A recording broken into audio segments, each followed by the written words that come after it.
राम राम राम राम। साधु जनों के सुहृद पुण्य श्रवण कीर्तन श्री भगवान वासुदेव अपनी कथा सुनने वाले भक्तों के हृदय में विराजमान होकर उनकी समस्त अशुभ वासनाओं को नष्ट कर देते हैं। औषधि की प्रशंसा सुनकर उसी रोग का रोगी जब उसे सेवन करने की इच्छा करता है तब उसे उसके सेवन की विधि पथ्यापथ्य की जिज्ञासा उत्पन्न होती है। अस्त्र ज्ञान की इच्छा वाला उनके प्रयोग उपसंहार आदि को भी समझना चाहता है। यंत्र मंत्र तंत्र सभी बिना प्रक्रिया समझे निष्फल हो जाते हैं। सूत जी के द्वारा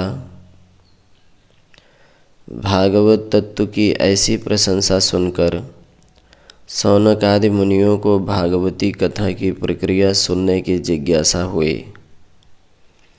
वे सूत जी से बोले, महाभाग सूत जी, आपने भागवत कथा की बड़ी प्रशंसा की। समस्त अशुभों का, सभी प्रकार के दुखों का नाश आपने एकमात्र भागवत का आभास ग्रहण करने से ही बताया। कृपा करके हमें यह समझाइए कि भागवत कथा का श्रवण कैसे करना चाहिए, कहाँ पर करना चाहिए, क्या करते हुए करना चाहिए, किनके साथ रहकर करना चाहिए।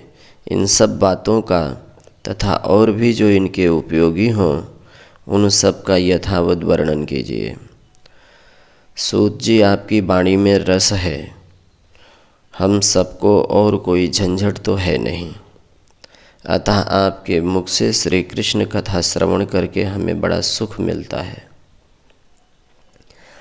आप हमसे सब प्रक्रिया सरलता के साथ कहिए। ऋषियों के ऐसा प्रश्न करने पर सूत जी ने कहा, महानुभावों, ऋषियों, आपने अत्यंत ही उपयोगी प्रश्न पूछा। मैं आपको भागवत प्रक्रिया बताता हूँ। आप सब मेरे ऊपर कृपा की दृष्टि रखकर श्रवण करें।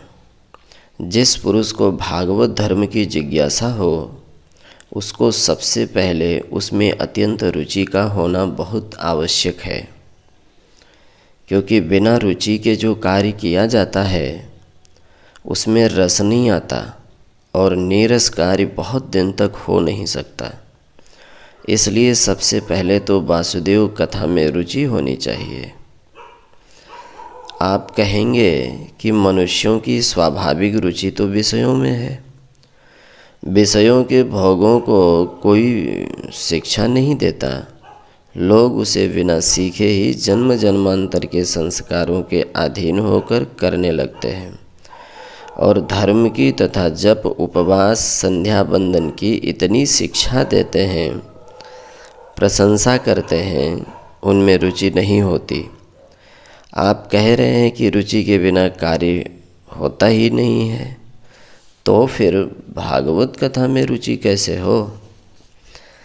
यह बात ठीक है कि मनुष्य की आरंभ में किसी बात में रुचि नहीं होती, किंतु निरंतर करते रहने से उसमें स्वतः रुचि उत्पन्न हो जाती है। बाल्यकाल में बच्चों की माँ के दूध को छोड़कर अन्न में रुचि नहीं होती, किंतु माता धीरे धीरे थोड़ा थोड़ा नित्य अन्न का सेवन कराती है। अन्न तो स्वादमय होता है, नित्य के सेवन से उसमें रुचि आने लगती है। फिर उसका इतना अभ्यास हो जाता है, वो जीवन में ऐसा एकाकार हो जाता है कि मनुष्य अन्न के बिना रह ही नहीं सकता। इसी प्रकार जिज्ञासु को सबसे पहले ऐसे साधु संतों की सेवा करनी चाहिए जिनका आहार ही कथा कीर्तन हो, जो कथा कीर्तन के बिना रह ही न सकें। सज्जनों की यह मोटी पहचान है कि वे मिलकर जहाँ भी बैठेंगे, जो भी बात करेंगे, संसारी बात नहीं करेंगे। उनके यहाँ भगवत चर्चा होगी। भगवत चर्चा अनुकूल पुण्य प्रदेश में सहस्र गुनी फलवती होती है। सब वस्तुओं पर देश का बड़ा प्रभाव पड़ता है। जिस देश में जिन विचारों के अधिक लोग रहते हैं, उस देश का वायुमंडल भी वैसा ही बन जाता है। तीर्थ में अनादिकाल से लोगों की पवित्र भावनाएं रही हैं। अब भी जो तीर्थ यात्री यात्रा के निमित्त आते हैं, उनमें अधिकांश शुद्ध धार्मिक भावना ही लेकर आते हैं। श्री गंगा जी आदि जगत को पावन करने वाली पावनतम सरिताओं में लोगों की अत्यंत श्रद्धामयी भावनाएं भरी रहती हैं। अतः निरंतर पवित्र तीर्थ के सेवन से भी भगवत कथाओं में रुचि बढ़ती है। सर्वप्रथम किसी पुण्य पवित्र तीर्थ में श्री कृष्ण कथा लोलुप संतों के समीप रहकर उनका श्रद्धापूर्वक सेवा सत्कार से प्रसन्न करके उनके साथ कृष्ण कथा का श्रवण करना चाहिए। भगवान की कथा में रुचि का न होना यह पूर्व जन्म के पाप का फल है, इसलिए मन भी न लगे।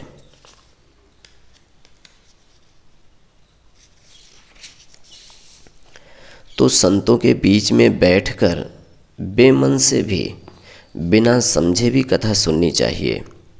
ऐसा करने से धीरे धीरे कथा में रुचि बढ़ती है और विषय भी समझने में आने लगते हैं। कथा को नियम से सुनना चाहिए। उसमें कभी भी प्रमाद न करें, भूल न करें। स्वयं पढ़ने की अपेक्षा कथा के श्रवण करने में भी अधिक लाभ है और अकेले सुनने की अपेक्षा बहुत से लोगों के साथ मिलकर सुनने में उससे भी अधिक लाभ है। साधारण लोगों की अपेक्षा महापुरुषों के समीप बैठकर उसका अनंत फल हो जाता है। महापुरुषों के शरीर से जो एक प्रकार की दीप्ति निकलती है, उससे मन स्वतः वश में हो जाता है। उनकी कथा में स्वाभाविक रुचि होती है। उनकी रुचि के समीप में बैठे हुए श्रोताओं पर भी प्रभाव पड़ता है। जैसे किसी को दुख में रोते हुए देखकर और लोगों की आंखों में भी आंसू आ जाते हैं, जैसे किसी को खट्टी नींबू आदि वस्तु को खाते देखकर आसपास के लोगों के भी मुख में पानी भर आता है, जैसे विवस्त्रा प्रमदा को देखकर निर्विकार लोगों के मन में भी विकार उत्पन्न हो जाता है, जैसे किसी हंसते हुए बच्चे को देखकर मुख प्रसन्न व्यक्ति को देखकर हमें भी प्रसन्नता होती है, जैसे किसी बड़ी बड़ी आँखों को देखकर हमारी आँखें स्वतः सुख का अनुभव करने लगती हैं। दुखती हुई लाल लाल पानी भरी आँखें अगर हों तो उससे भी आँखों में प्रभाव पड़ता है, क्योंकि जिसके हृदय में भगवान की भक्ति है, जिसके शरीर में सभी सद्गुण स्वतः ही आकर निवास करने लगते हैं। इसलिए सबसे पहले कल्याण इच्छुक को पुण्य तीर्थों में रहकर महापुरुषों के सत्संग में बैठकर भगवान वासुदेव की कथा सुननी चाहिए। ज्यों ज्यों कथा कीर्तन में रुचि बढ़ती है, त्यों त्यों हृदय की गंदगी कोठरी स्वच्छ हो जाती है। जैसे कोई आश्रम बहुत दिन से गंदा पड़ा हो तो उसमें नियम से रोज झाड़ देने से, जाले आदि साफ करने से, कलई चूने से पोतने से वह स्वच्छ हो जाता है। उसी प्रकार दुर्व्यसनाओं के द्वारा मलिन हुआ मन कानों द्वारा भगवान का नाम भीतर पहुँचते ही शुद्ध होने लगता है। फिर भगवान वहाँ हृदय की कोठरी में आसन मारकर बैठ जाते हैं। जहाँ भगवान ने उस पर अपना अधिकार जमाया, फिर तो काम, क्रोध, मोह, लोभ आदि दस्यु जो अब तक उसे अपना अड्डा बनाए हुए थे, सिर पर पैर रखकर भागना चाहते हैं। बुरी वासना वाला जो बहुत सा परिवार बढ़ गया था, ये सब भी चलने को उद्यत होते हैं।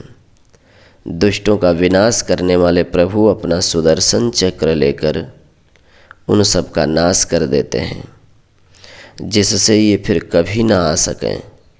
तब वह अंतःकरण निष्कंटक विशुद्ध बन जाता है।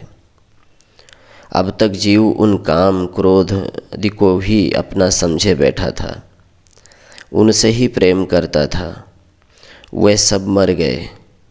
अब प्रेम किससे करें? बिना प्रेम किए प्राणी रह नहीं सकता।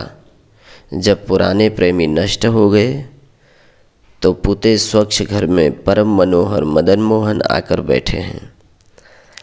उनके प्रति प्रेम उत्पन्न होगा। जैसे खेत ऊबड़ खाबड़ बिना जुता हुआ पड़ा रहे तो उसमें बुरी बुरी कटीलीदार बेल, इधर उधर के अनावश्यक पौधे उत्पन्न हो जाते हैं।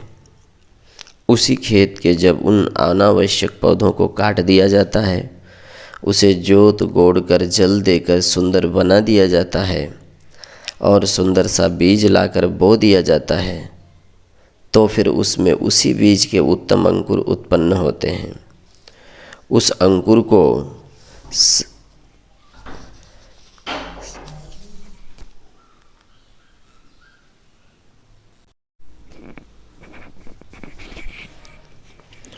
उत्तम अंकुर उत्पन्न होते हैं।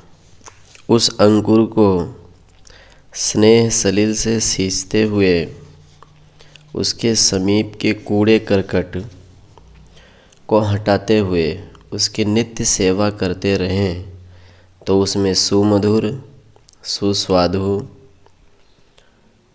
हृदय को सुख देने वाला फल उत्पन्न होंगे, जिन्हें खाने से तुष्टि, पुष्टि और क्षुधा की निवृत्ति तीनों साथ ही होगी। यह अंतःकरण की क्षेत्र है, पाप पुण्य ही बीज है। सत्संग से पृथक रहना ही उस भूमि की उपेक्षा है।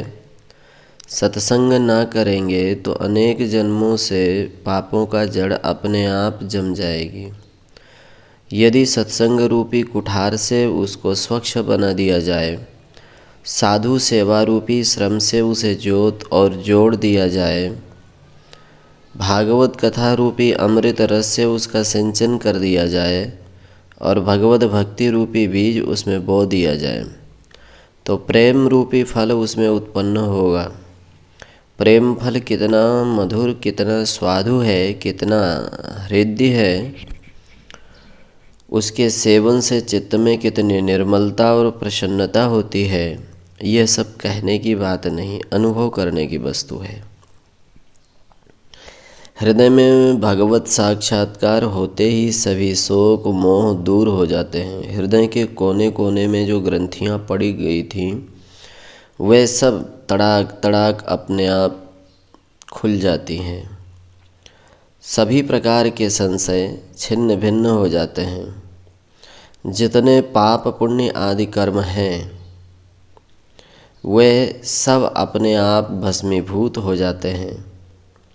उन वासुदेव हृदय में आते ही एकदम परिवर्तन हो जाता है। पुरानी सभी बातें बदल जाती हैं। घोर अंधकार का नाश हो जाता है। पुण्य प्रकाश दसों दिशाओं में छा जाता है। सभी मूंदे हुए कमल खिल जाते हैं। रुद्ध हुआ अमृत का स्तोत्र स्रोत तीव्र गति से पुनः बहने लगता है। मानसरोवर क्षीर सागर रूप धारण कर लेता है। यह जीवन रूपी हंस उसमें किलोले करने लगता है। उन अमृत सागर में अवगाहन करके सुखी होता है। किसी प्रकार का बंधन नहीं, कोई परिधि नहीं, कोई दुख नहीं, कोई चिंता नहीं, कोई अप्राप्य वस्तु नहीं। अमृत की वर्षा, अमृत की झड़ी, अमृत का स्नान, अमृत का पान, अमृत का चिंतन, अमृत वाष्प बनकर अमृत ही आनंदमय हो जाता है। यह सब होता है भागवत सेवन से। अतः ऋषियों, सदा सर्वदा आपको भागवत का सेवन करना चाहिए। नारायण नारायण नारायण नारायण।